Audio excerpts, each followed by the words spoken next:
There was a time when morning began with a sound you could recognize. Glass bottles on the porch, a calm voice on the telephone line, a boy on the corner calling out the news before the city was fully awake. These were not famous people.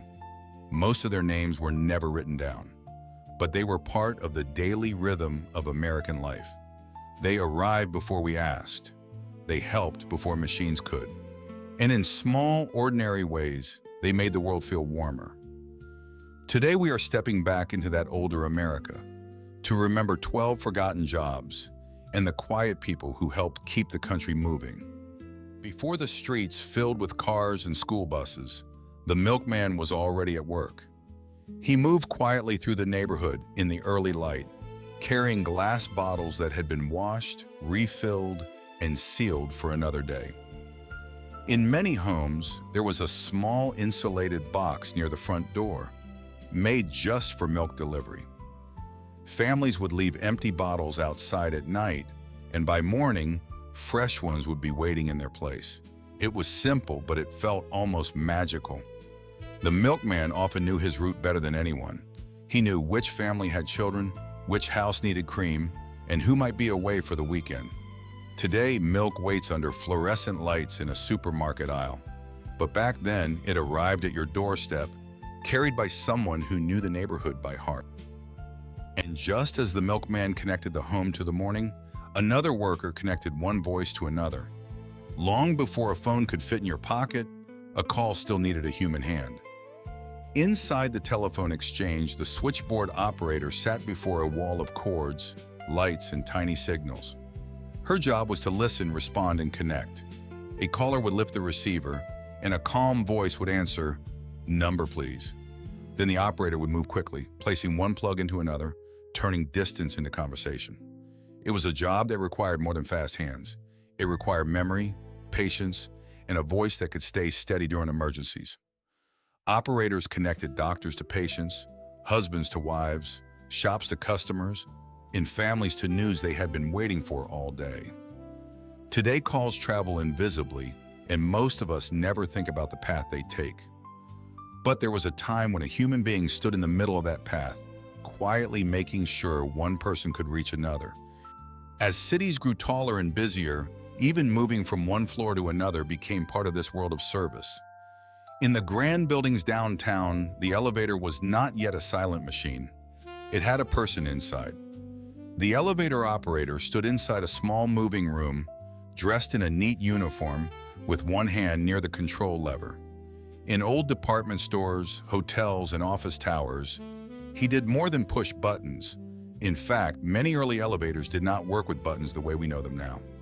The operator controlled the speed, stopped the car level with the floor, opened the gate, and announced each stop. "Ladies where? 3rd floor. Offices, 7th floor." His voice gave order to a building that might otherwise feel confusing. For shoppers carrying packages, for hotel guests with luggage, for office workers rushing to appointments, he made vertical travel feel safe and civilized. Today we step into elevators and stare at the numbers. Back then, for a few seconds between floors, people still exchanged a greeting. Outside those tall buildings, the city had another voice. It did not come from a radio or television set. It came from a boy standing on the corner with ink on his fingers and headlines under his arm. The newsboy was often young, sometimes very young, and his workplace was the sidewalk. He bought papers in bundles, carried them through crowded streets, and called out the biggest stories of the day. In the early morning, his voice might be one of the first sounds a city heard. Before television news, before online alerts, before the glowing screen in every hand, the newsboy helped bring the outside world to ordinary people. He shouted election results, baseball scores, storms, scandals, and the names of faraway places most readers would never see. It was not an easy job. Bad weather, long hours, and uncertain sales were part of the work. But for a few cents, he offered people a window into the day. Today, news arrives instantly and endlessly. Back then, it had a voice, a corner, and a boy trying to be heard over the streetcars.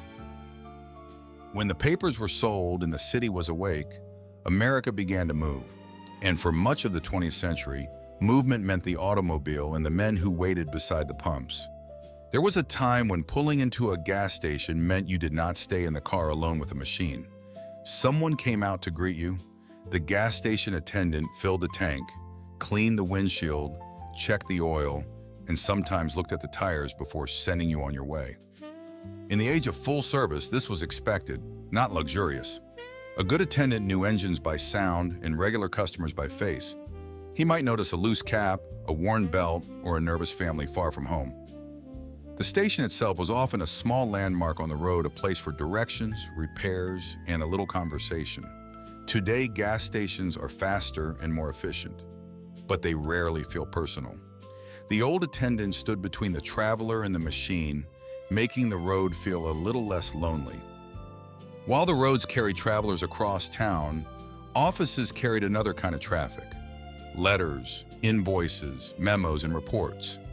Before computers made everyone a typist, there were rooms where the sound of work had a very particular rhythm. In many mid-century offices, the typist pool was the engine room of paperwork. Rows of women sat at desks with typewriters in front of them, turning handwritten notes into clean business letters and reports. A good typist did not merely press keys. She understood spelling, margins, spacing, carbon copies, and the serious importance of a deadline. One mistake could mean starting a page again. A ribbon could smudge. A sheet of carbon paper could slip. Yet the best typists worked with speed and grace, giving shape to the language of business. The room had its own music: keys striking paper, carriage bells ringing, chairs shifting, pages being pulled free. Today, a single laptop can do what once required a room of trained hands. But something about that old rhythm made office work feel like a shared performance. After office hours, life returned to the neighborhood. And in an America of unlocked porches and kitchen tables, commerce did not always wait inside a store. Sometimes it rang the doorbell. The door-to-door salesman belonged to a slower consumer world. He carried a sample case, knocked politely, and hoped for a few minutes at the kitchen table. He might be selling brushes, cookware, encyclopedias, vacuum cleaners, or beauty products. But what he really needed to sell first was trust. People wanted to see how the product worked. They wanted to hold it, ask questions, and decide whether the stranger at the door seemed honest. Some salesmen were charming, some were stubborn. A few became familiar faces on the same streets year after year. This job could be difficult and full of rejection, but it also created a kind of face-to-face marketplace that has nearly disappeared. Today we click a button and a box arrives. Back then, a purchase often began with a conversation. Not every old job was polite conversation and polished shoes. Some were heavy, wet, and exhausting. Before modern appliances changed the kitchen forever, even keeping food cold required a man with strength enough to carry winter on his shoulder. Before electric refrigerators became common, many homes used ice boxes. These were insulated cabinets, cooled not by electricity, but by a block of ice that slowly melted through the day. The ice delivery man brought that cold to the home. He arrived with tongs, lifted a heavy block onto his shoulder, and carried it inside, often climbing stairs in apartment buildings with wet floors beneath him. Children sometimes followed, hoping for a small chip of ice on a hot afternoon. It was brutal work. The ice was slippery, the routes were long, and the summer heat made every delivery urgent. Yet without him, milk spoiled faster, meat was harder to keep, and a kitchen could not hold on to freshness for long. Today, cold is something we take for granted. Open a door and it is there. But once, cold had to be delivered by hand.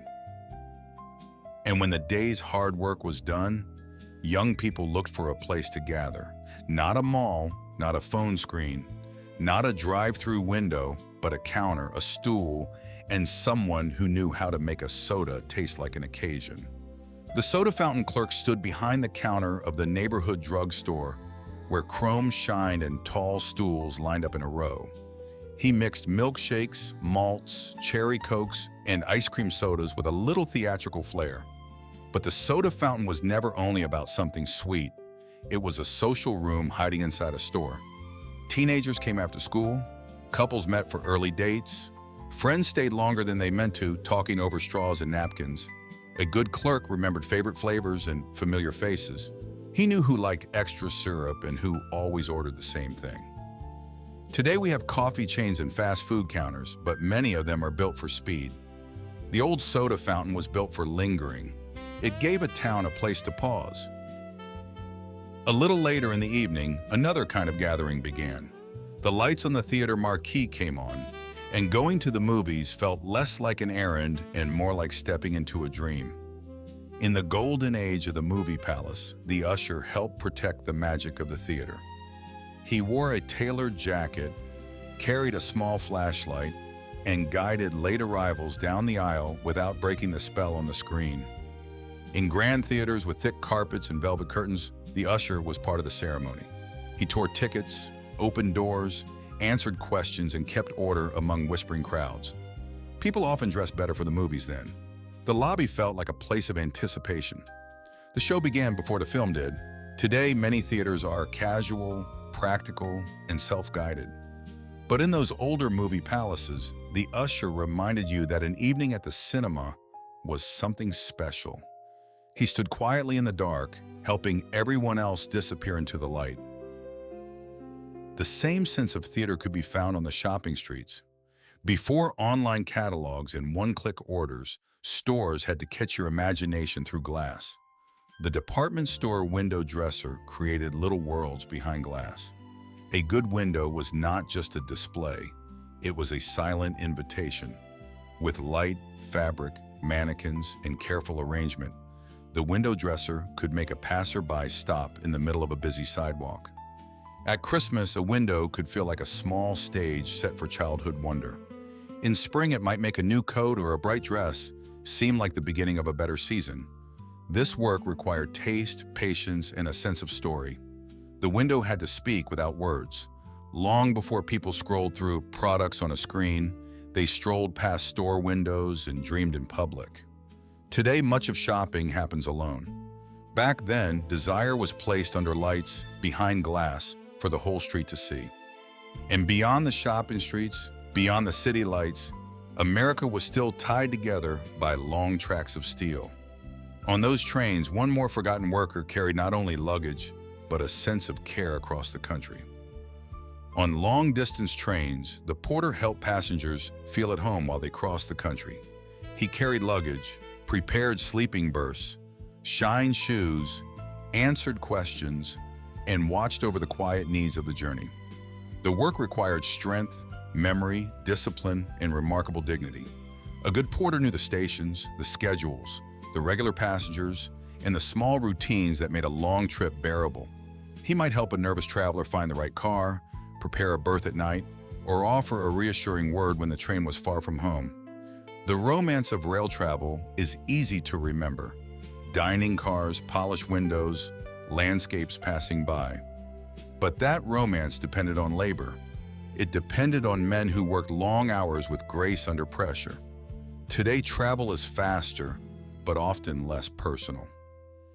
The train porter reminds us that movement once came with manners, and that progress should not erase the people who made the journey possible. Looking back at these forgotten jobs, we are not simply remembering old uniforms, old tools, or old ways of doing things. We are remembering a world where daily life had more human contact built into it. A bottle on the porch meant someone had come by. A phone call meant someone had connected the line. A train journey meant someone was watching over the details. Not every part of the past was easy, and many of these jobs were tiring, underpaid, and overlooked. But they gave ordinary life a texture that is harder to find now. They remind us that convenience is wonderful, but it can also make the world quieter, more automatic, and a little less personal. Which of these forgotten jobs do you remember most clearly? And which one do you think deserves to be remembered with more respect? Visit our website for more stories from the world we left behind, and subscribe for more journeys into vintage America. Thank you, and until next time.